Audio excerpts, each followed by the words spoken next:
La iglesia, como defensora de lo ético, puede hacer su ponencia, puede exponer sus opiniones, pero bajo ninguna circunstancia puede interpretar que sus ponencias y sus opiniones eximen a otros seres humanos de participar de la oportunidad de salvación y de gracia.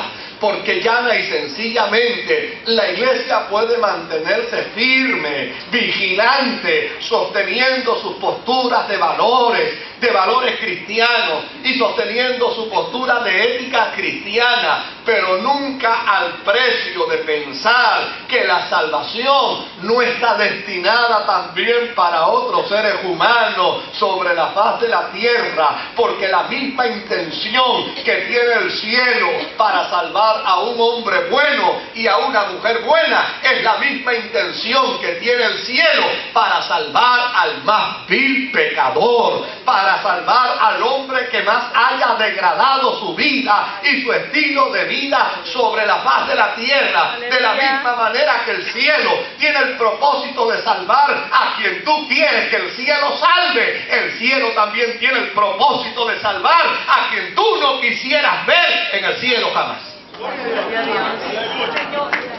Santo.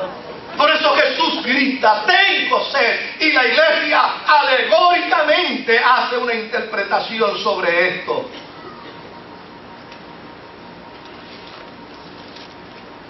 Porque hubo una vez también que Jesús tuvo sed.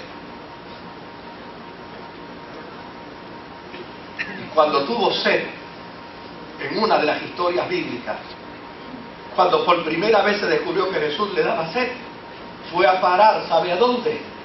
Al pozo de Jacob. Y le pidió agua. Nada más y nada menos que a una mujer cuya conducta era reprobada por la sociedad. A una mujer que los samaritanos no aceptaban, aun cuando Israel no aceptaba a los samaritanos. Es decir, si para Israel los samaritanos no valían nada, para los samaritanos aquella mujer valía menos. Pero a Jesús se le ocurrió manifestarle su sed. ¿Sabe quién? A la mujer que nada valía.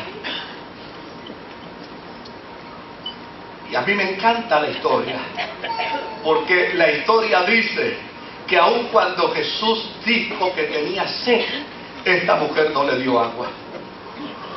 Todo lo contrario. ¿Sabe lo que dice la Escritura? Que después de haber escuchado a Jesús, tiró el cántaro. Si alguna agua le quedaba en el cántaro, se echó a perder cuando tiró el cántaro.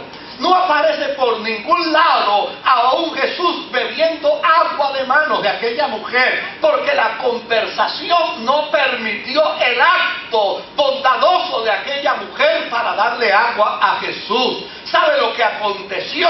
Que aquella mujer tiró el cántaro, salió corriendo y llegó hasta Samaria. Y cuando ella iba subiendo por el monte hacia Samaria, los discípulos se le acercaron y le preguntaron a Jesús, ¿ya vas a comer? ¿Ya vas a beber? ¿Y sabe qué él dijo? No, ya yo bebí agua, ya yo comí. Y dice, pero ¿quién te ha satisfecho tus necesidades fisiológicas? ¿Y sabe cuál fue su respuesta? El hacer la voluntad de mi Padre es mi mayor satisfacción.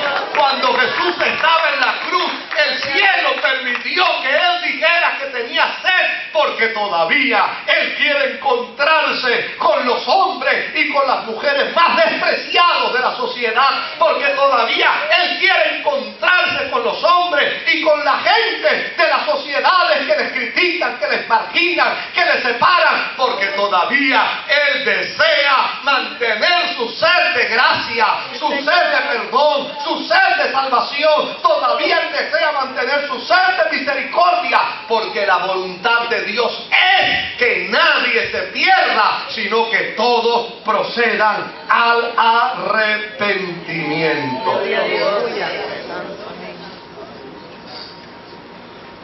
La iglesia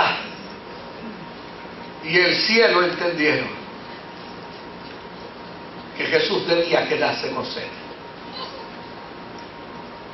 Tan es así que Un hombre soldado, movido a compasión, llevó una esponja con hisopo, una mezcla analgésica, la puso sobre sus labios, pero él no la quiso tomar. Porque el cielo determinó en la cruz que si él salvó a una mujer de reputación dudosa, ahora salvaría a cualquiera, no importando cuál es su pecado. ¿Qué sucedía en el cielo mientras Cristo moría en la cruz?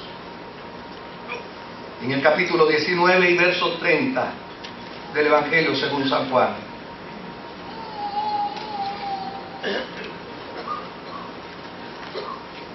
allí tendido de la cruz, Jesús repasaba junto con el cielo el plan redentor.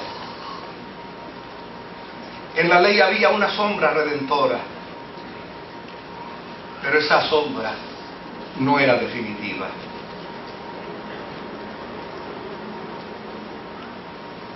En la ley había oportunidad de redención, pero era una redención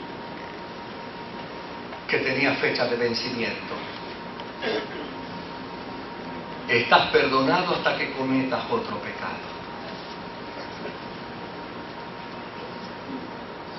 En el cielo estaba el Padre consciente, repasando junto con Jesús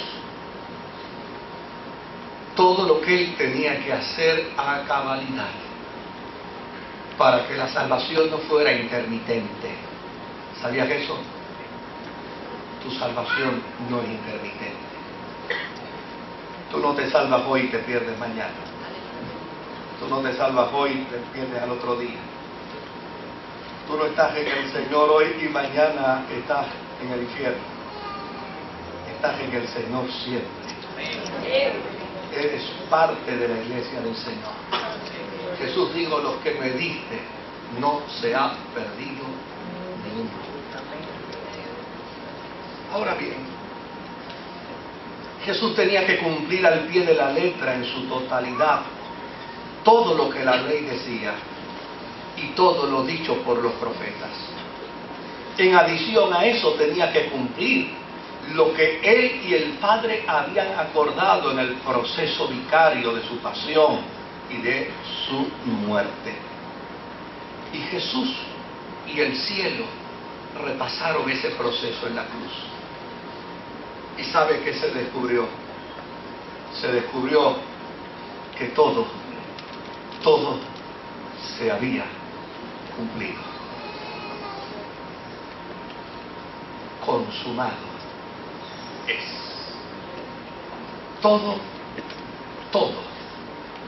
Todo estaba cumplido. Ahora, en Israel, los procesos sacrificiales tenían que ser aceptos y se pasaba por un protocolo. Primero, la persona tenía que ir a comprar el animalito y con sus ojos tenía que observar que el animalito no tuviese imperfección alguna. Desde luego, este era un proceso muy crítico entre el vendedor y el comprador del animalito, porque el vendedor le hacía saber, como todo vendedor, que su mercancía era la mejor. Y desde luego, el comprador tenía que cuidarse de no ser víctima de una venta influenciada o de una venta por sugestión. Así que ese era el primer proceso, el proceso de una crisis entre el vendedor y el comprador de un animalito, para que cuando el comprador agarrara aquel animalito, entonces lo llevara finalmente hasta el sacerdote y el sacerdote se lo aceptara como bueno.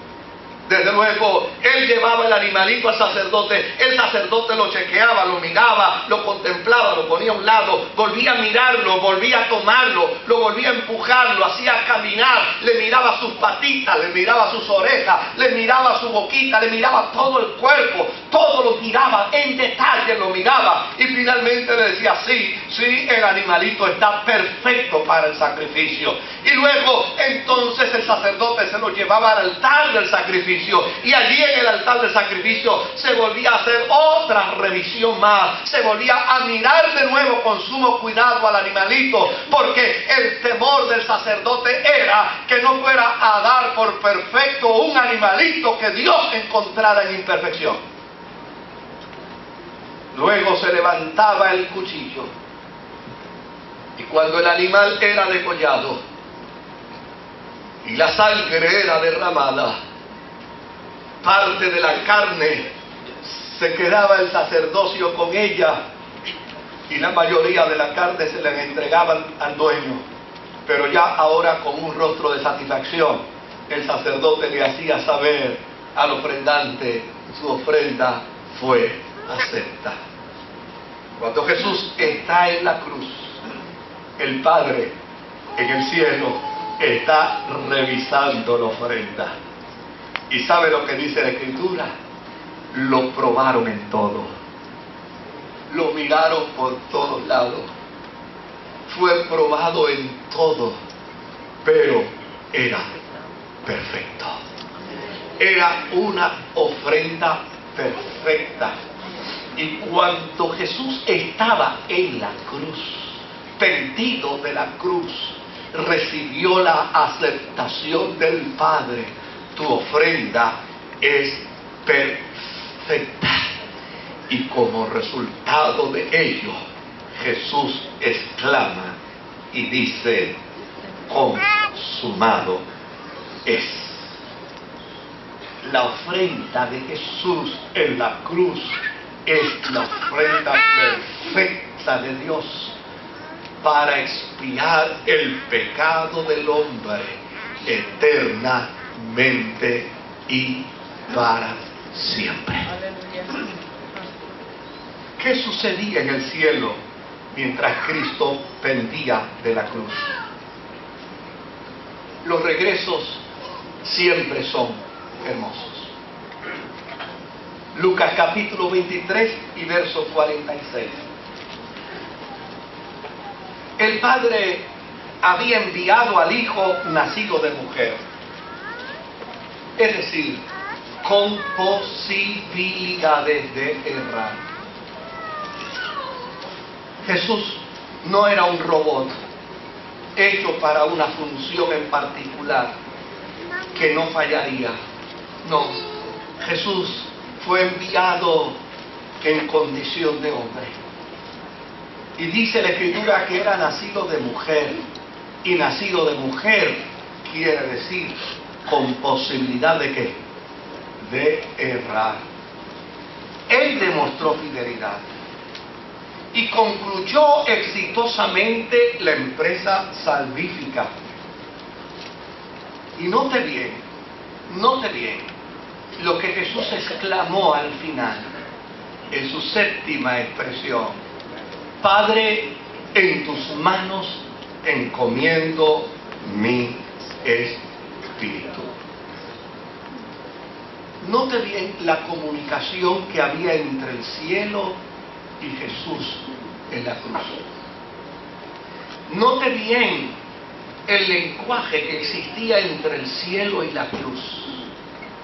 Jesús sabía que había sido enviado a una tarea y a una función. Jesús sabía que había sido enviado para cumplir la voluntad del Padre. ¿Ha leído usted esa expresión que dice que Él fue obediente hasta qué? Hasta lo sumo. ¿Sabe por qué dice que fue obediente hasta lo sumo?